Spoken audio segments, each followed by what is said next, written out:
Hi Aquarius, welcome to September. This is Teresa from Tarot by T. Before I start your reading, I'm going to call in some good energy. So this month we have a full moon in Pisces at the beginning of September, and then a new moon on the 17th in Virgo. And Mars will go retrograde on September 9th. Jupiter will go direct on the 13th. Saturn will go direct on the 29th. And then we also have the solstice, the equinox on the 22nd. So a lot of changes, a lot of things are changing. Energy is shifting this month. So let's see what Aquarius needs to know about love and relationships for September 2020. What does Aquarius need to know about relationships for September 2020?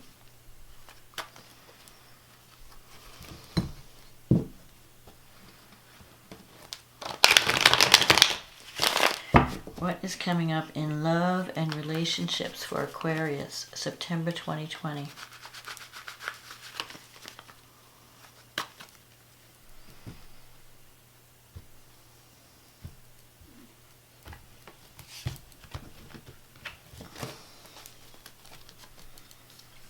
Okay, let's see. Judgment is on the bottom of the deck. The Seven of Wands. The Three of Swords. The Temperance, the Page of Swords, the Four of Swords, the Seven of Cups, Justice, the Four of Wands, the Emperor, the Six of Swords. Okay, so you're starting out the month where you could be having some conflict with a relationship, because you have the Seven of Wands here is about standing your ground, standing up for what you believe in, setting boundaries. And you have the Three of Swords here. So there could be some issue with a relationship where you may you're feeling a sense of heartache, maybe there's been words have been said, or you're feeling cut off from a loved one. Because I'm also seeing the Page of Swords here and the Four of Swords. So like it's almost like you're needing, the Page of Swords is a difficult conversation. Or checking into details, like you might have had to have a difficult conversation with someone. Sometimes the Page of Swords can be spying or gossip. So you might have heard some things about a loved one, or you might be spying on a loved one. And the Four of Swords energy is about resting and recovering. So it's possible that you could be recovering from a breakup. You have the Temperance here. So it could be, if there's a conflict, it's around, you're going to have to compromise to have some kind of resolution. So the Temperance card is about meeting someone halfway, meeting someone in the middle, creating that win-win situation. So basically, you're very compatible with someone, but you're also very different. And you kind of have to, neither party can have it their way 100%. You kind of have to really take the other person's position into the equation. Like try to see things from the other person. And at the same time, there could even be competition. Maybe you're interested in something. This is kind of specific, so it might not fit everyone, but I'm feeling that there's some type of competition, and you might be trying to, thinking that you have to battle the competition, or thinking that maybe the person you're interested in has other people interested in them. But with the Seven of Wands, you have the upper hand. So even though there might be other people around, the person you're interested in really wants you. It's just that you're having this, I don't know, the Three of Swords, it's kind of like a cutting out energy, cutting away what's no longer working. I don't feel that the relationship is going to end, though. I feel that you may have had some moments of separation or moments of disagreement where you may have felt, both of you had felt heartache. Maybe both of you are hurting in some way because of some conversation that was had, or because of some situation where there's competition. part of the issue, and you need maybe time out from each other, because the Four of Swords is about taking a time out to rest, to recover, to heal. Maybe one of you is going through some kind of a health issue, or you just have had some kind of falling out and you need time away from each other to process what's going on and to see how you can move forward. The Seven of Cups is in the future, so part of the problem is that one of you is stuck in the choices, because the Seven of Cups represents many options, and maybe you're having a problem choosing an option. So one of you might be dating more than one person and not sure which one to really commit to, and that could be causing problems in a relationship. The Justice card is here, so that could be Justice represents, it could, on a mundane level, it represents the favorable outcome of a legal situation or a decision. If you're trying to make a decision, or someone is trying to decide on a relationship with you, justice usually means that the decision will be fair and that usually the outcome will be favorable to you. So if a person's trying to decide if they want to be with you or not, usually the Justice card means they choose you, or they want to be with you. Or in any case, justice will be done. Now, justice is also a karmic card. So whatever problems you might be having in a relationship can be the result of past behavior. So you might have set something in motion, and now you're just you're kind of experiencing the results of that. So if you haven't treated a partner properly, or if there's some kind of conflict, you have to look at yourself. Like, each person has to look at themselves. How did we create this? And once you see how you created it, then you can fix it. But I think you can solve the problem, because I feel here you have the Four of Wands. So you're going to come out of this, and you have the Six of Swords, which is a card of moving away from a difficult situation, moving toward greater harmony, moving toward something better, moving away from sorrow. So I feel like if you're having a falling out, or if you've had a breakup, there's a possibility that you can get past this, or you can get back together and create something more stable. Because I'm seeing the Four of Wands here. This is a card of marriage and stability, celebration, and it's in your environment. The Emperor. The Emperor is in the wish fulfillment card section. So for you to get what you want in this relationship, you're going to have to make a commitment, or you're going to have to be more, because the Emperor is a card of someone who's disciplined, who wants to build something solid and stable. He's not a fly-by-night kind of energy. The Emperor is the boss. The Emperor is like the CEO card. He's someone that you can depend on, and someone that, is there for you. So you either have to take on that Emperor energy and be there for your partner, and decide that I want to commit to this relationship. I don't want to just play around, because if you're playing around, you could lose the person. When you're stuck in the choices like that, everything's up in the air, So maybe you need to take time out in September and decide, what do I really want in a relationship? And who is the best person for me? Or what kind of relationship is best for me? The Emperor, you have the ability to have something solid and stable. But both of you are going to have to give. You can't just expect it to happen. You have to both give to the relationship. And the Six of Swords energy, it usually shows like someone moving away from difficulty, and navigating a difficult situation through conversation, through communication. Because the sword cards are air. They're mental energy. They're thoughts, ideas, words. I think for the most part, you're very compatible with someone, but you may have moments where your differences get in the way of you coming together, and it causes heartache. And also, like the Page of Swords is communication, and sometimes it's harsh communication. So it's not so much what you say, it's how you say it. So you have to watch your words, choose your words carefully, and make sure you're not using words that hurt. Like, even if you're joking, sometimes we say things like, "Oh, I was just kidding," and you're teasing someone, and the other person who's sensitive might take offense, So you don't want to create separation. You want to create togetherness. You want to create loving kindness and harmony. So think about communication. That's going to be important this month. And maybe after taking a small break, maybe if you're not feeling too well, maybe you're in a bad mood, or When you're not feeling well, you don't have the patience, and sometimes you can snap at someone. I think the relationship has potential to work itself out if both parties consider the other person's feelings and choose their words carefully. And don't be afraid to go deeper and look at, how am I communicating? How are we interacting? Is there anything I'm doing? Is there anything the other person's doing that's creating disharmony?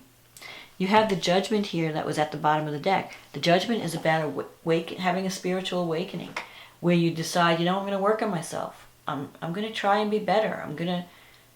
I know I have some bad habits that need to be fixed, and I'm going to work on me. And you can have a rebirth. You can make real change, but it's really up to you. And then you can have this Four of Wands energy and not be in the Three of Swords energy where you're feeling hurt or you're feeling isolated from someone that you love. Because really, if you're feeling hurt and you're separated from someone, they are feeling the same thing. It's not like, they're out having a good time and they don't care about you. Whoever you're dealing with cares very much about you, and they're feeling the same sense of hurt. And both of you may feel sorry, and you may need to apologize to someone, or you may need to have that conversation. I'm not saying who's right and who's wrong, but you might need to be more vulnerable and really tell the person how you feel, and try to work towards harmony, because that's what this Temperance card is about. It's about finding that balance between extremes. Like, I can't have everything my way, you can't have everything your way, but maybe we can meet somewhere in the middle and find a happy medium, create a win-win where both our needs are being met and we're willing to compromise. And that's going to lead to your success in this month, in this relationship. So let's see what the astrology is doing. So here you have the full moon coming in your second house, and it's also the 8th house. The sun is in the 8th and the moon is in the 2nd. And it's being the moon is sextile Uranus and the sun is trine Uranus in the 4th. So there could be some surprising developments in your home area. And with this full moon in the 2nd, this is a financial sector, but it's also the area of self-esteem and values. What do I need to feel valued? What do I need to feel secure? Is it money? Is it love? Is it someone else's approval? Is it intimacy? Something is coming to completion at this full moon. And the full moon usually brings things to the surface. It brings truths to the surface. So if you can really learn a lot about yourself around this full moon and see what the problem is and solve it. Especially with Uranus in the 4th, there could be some surprises. But because it's a trine and sextile, I don't think the surprise is unpleasant. I think it's a pleasant surprise. It maybe give you Uranus is usually, it'll give you a new sense of freedom. Mercury is in the 8th, and it's trine and sextile Venus in the 6th. So if love is coming into your life this month, it could be around someone that you work with, or it could mean that you have greater harmony with your colleagues. Mercury in the 8th could be good news concerning a financial matter. Sometimes you might be signing contracts. Maybe there's some disagreement around a contract or your partner's income. You're going to be negotiating around financial issues this month, around this full moon. Something might come to completion that has to do with your living situation. It has to do with money, your financial situation.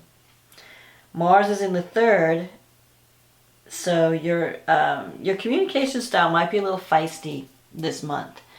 When Mars is in the 3rd, you may not realize it, but you may sound like your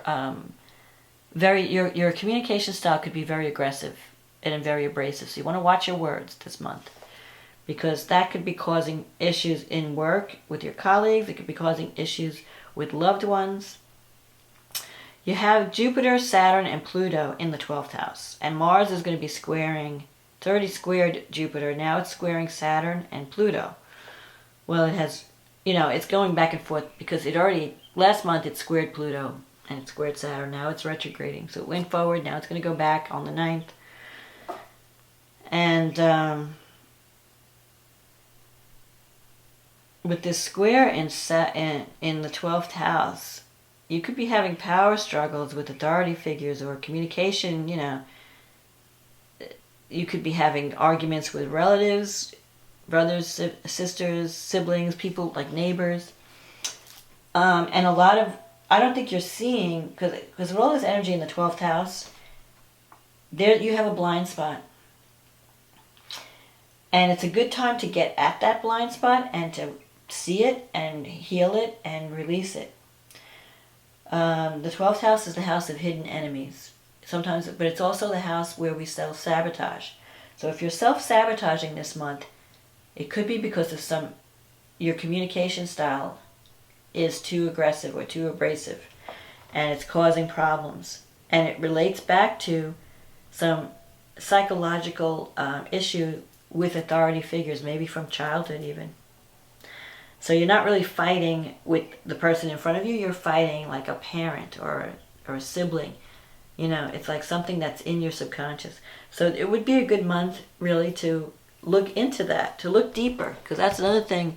The Page of Swords is about looking deeper, looking more carefully into things, getting at the root cause of whatever's, been bothering you, so that you can heal it. Because the Judgment card here is a card of healing. It's a card of self-improvements, working on yourself and becoming better, and making changes, because you see the need for change. What else is happening? Venus is opposing Saturn. Venus in the 6th, Saturn in the 12th. So you could feel it's a lonely energy, Venus opposing Saturn. It's not a warm and fuzzy energy.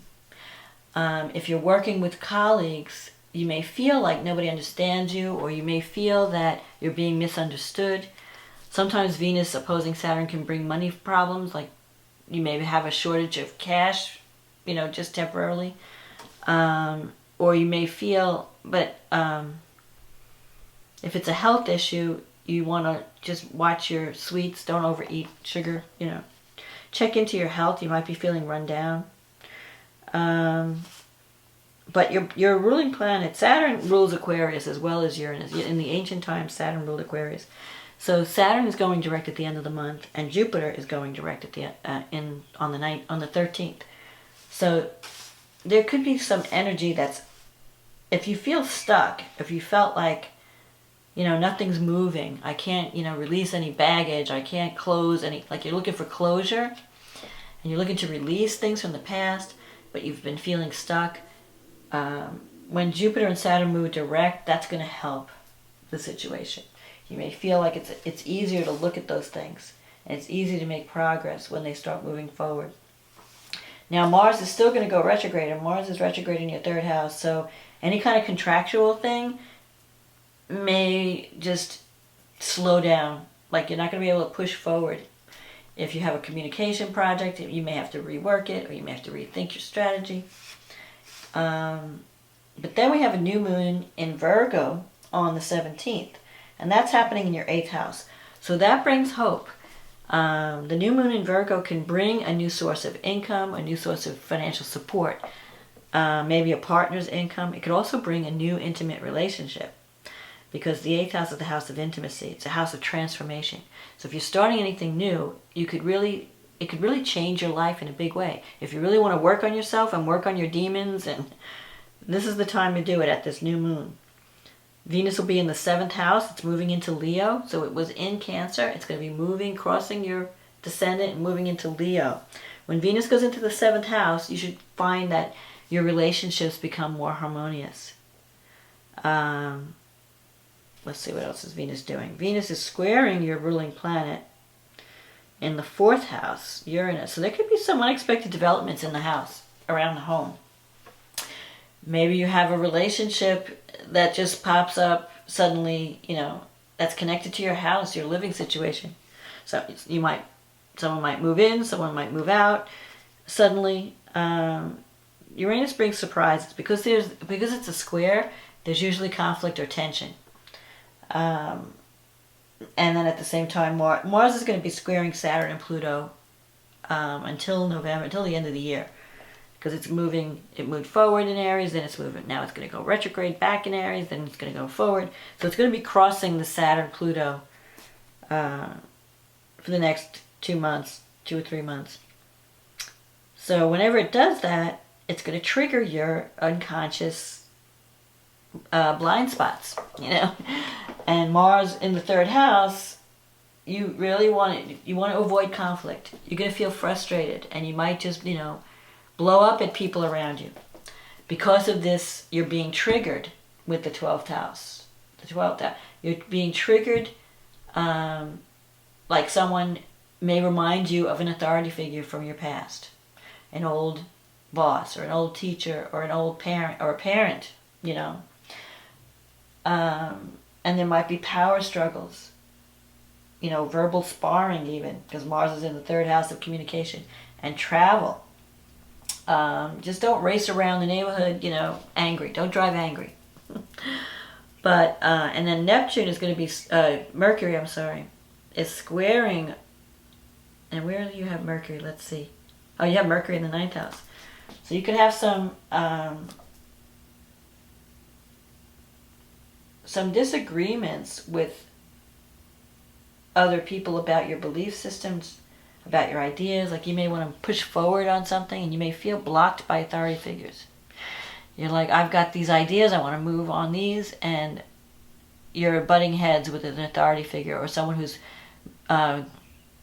manipulating from behind the scenes, because Pluto in the 12th house is someone very powerful who's working behind the scenes.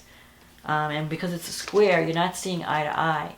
And Saturn is there too, so it could be an authority figure, someone who's older or younger than you, or mostly older, like an authority, someone who's like a father figure, or could be a mother figure, but it's someone that you feel is blocking you. Rules and regulations, authority, and you have all these ideas. So this is going to be a frustrating time while all these squares are happening.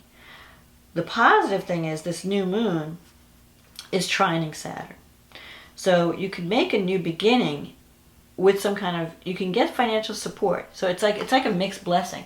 Like there may be one person you're fighting, you're having a power struggle over some financial issue or some creative idea. And then another person is supporting you. So you have like one person supporting you, another person blocking you.